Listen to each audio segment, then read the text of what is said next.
Hey guys, today we are cleaning out the fridge using leftovers and we are gonna make a breakfast casserole. So make sure you spray your pan really well. I have some ham, just not much, just a little bit, but we're gonna go ahead and put that in.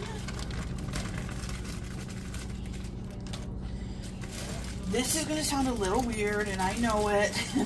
But I put coleslaw in mine. It's a great way to get some extra veggies. And once it cooks and softens a little bit, it kind of reminds me of hash browns. So I know it's weird. You're going to have to trust me. You're going to have to try it. I also have some baby spinach that needs to get used up. It's starting to get a little bit soft. So I'm going to go through it and just add some on. And remember that as soon as this starts to soften, it's going to like pretty much disappear. You know how it is with spinach.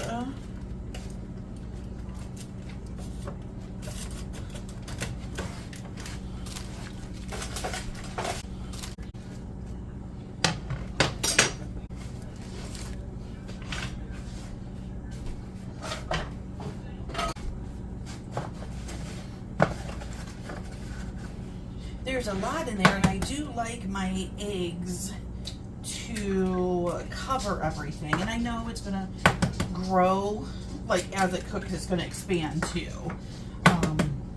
But I do like to have breakfast a little higher in protein. And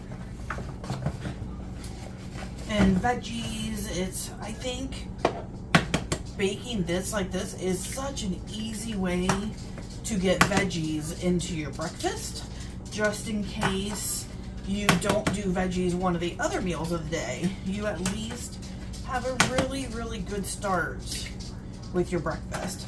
I believe generally I do about a dozen eggs, but I may, well, let's do a dozen and see what it looks like.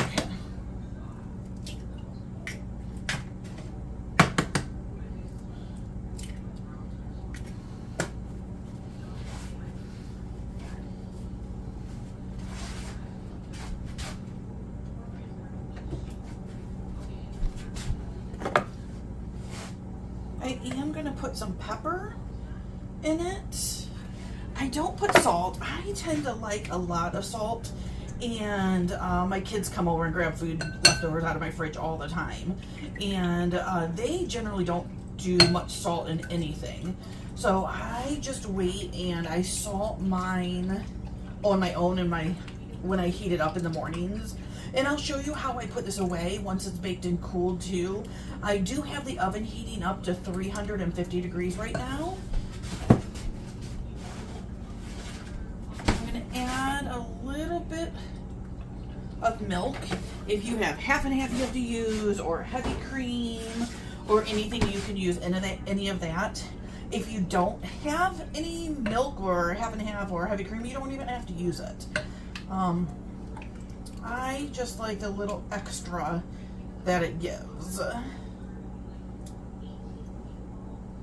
my goodness, all right, we're gonna just call that.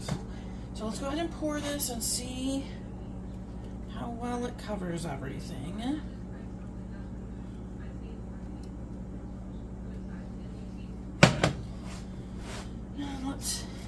I don't really want to stir it, although it does look like maybe that's what I'm doing. But sometimes the eggs do not get all the way into the corners, and I end up with dry corners, and I'm not a huge fan of that. But I think I am going to go ahead and do the last 4. And yes, I know, eggs are ridiculously expensive right now. But I don't know, I love them. It's the same thing with gas. When gas goes higher, that I will complain about it right along with most other people, but I'll still pay for it. And then when you compare it to other meats, it's really kind of on par with it. But if I could pick one protein and one meat that I could only have that for the rest of my life, it would definitely be eggs. They're very versatile. You can do so much with them that I think that would be my choice. I do have a really hard time choosing like my favorite things. Like the kids would ask me, you know, your favorite meal, your favorite book, your favorite movie. I have such a hard time with that, and I'm not sure why. I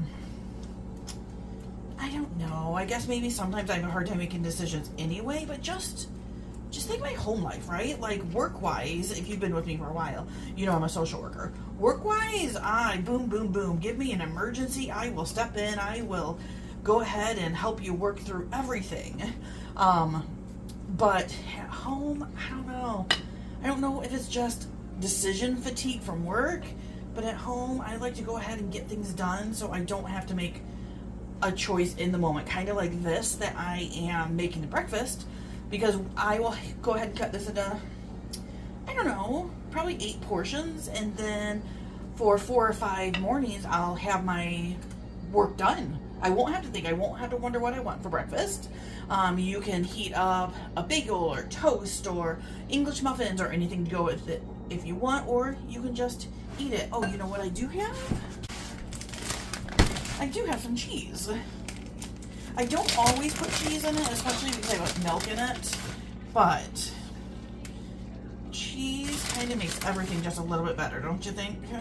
Makes it look prettier anyway.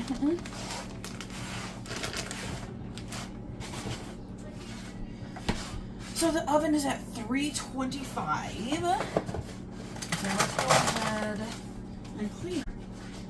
And we're just going to go ahead and take this and put it in.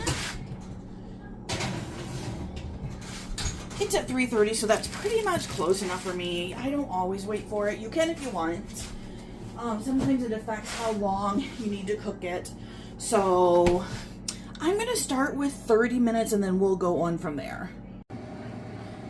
And here is the finish, all cooked and ready to be split up into containers once it's done.